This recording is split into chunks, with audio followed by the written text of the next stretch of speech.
Ако си още буден, ако не си заспал, ще гледаш 7 вечер с детски сериал с различни приключения, засади, нападения, невероятни грешки, отрязани опашки и много страшни смешки и много смешни страшки. Тъмно е в гората, всичко спи на време. Само Заю ходи тук назад напред. Ходи и се взира и трепери цял. Жълта е луната, като попеш зрял. И шумят дърветата, махат с ръце. Но той има храбро, заешко сърце. Той сега е верен и наперен страж. И си пее даже песен за кораж. Всичко свърши.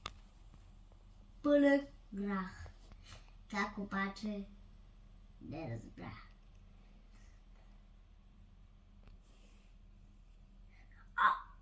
Който съм зналец? Прави се медианец, но прилича на мадама.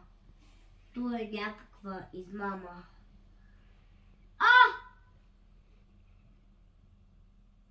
Моите двамата копака хутнаха с двата крака.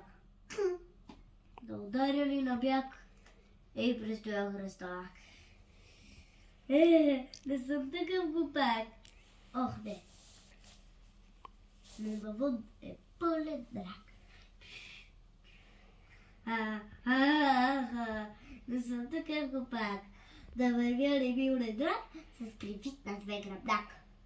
Може и да съм хашлак, но поне не съм ръбак. На бата 20 так, че ще победя. Но как? Как ли? Трябва на зигзаг.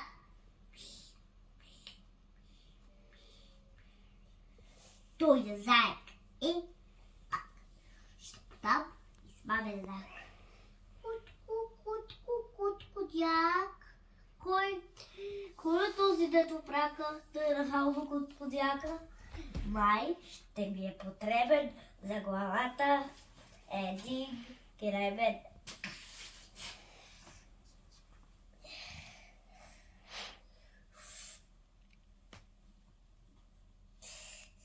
Пет съчки и готово.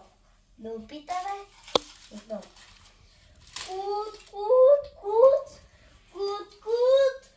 Кудяк.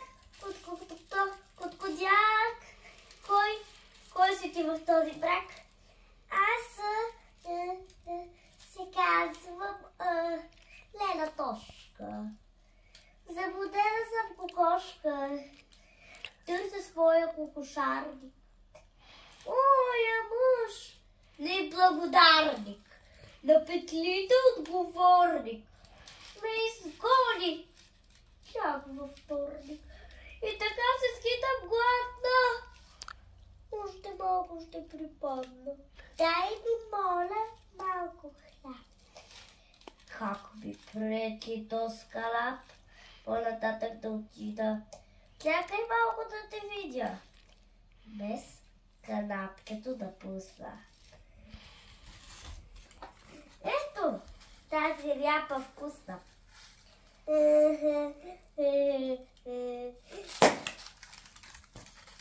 Как обичам сладка ряпа? За какво ти канапа?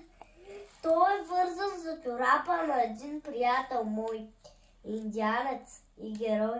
Аз съм негов часовой. Чакам тук един пеликан. Страшен хулиган. Виждала ли си го? Да. мишката върда. Тягаше, като подплашен. А се прави се на страшен. Гледа нещо да открадне. Леле, само да ми падне. Хайде, я ще си твоята дяд. Аз ще си държа канапа. Нямаш ли случайно ножица да обеля тая кожица? Ножица? Чакай малко. Взе си канапа.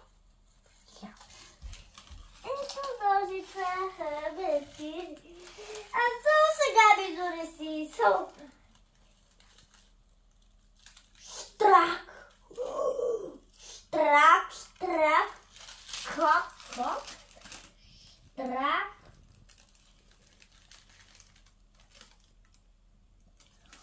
Добре, седно. Отрязах този конец. Помощ! Оле, подлец! Мък! Или ще те пробуша.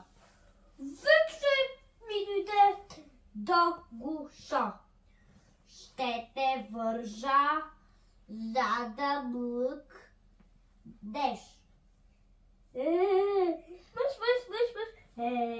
Само ако гъкнеш. Много лошо стана. Влезе Зайо в капана и остави сам самичка и късата поличка. Тя си спи, не подозира. Ето, както се продира по канапа, стига точно до чорапа и разбира пет кой сега е хванал. Ей, Стояне! Интересно май ще стане. Помощ! Оле, вълкът! Бързо! Нати тези двамата мошеници! А какво след той се случи? Утре всеки ще научи. Разделяме се вече. Нека нож до утре.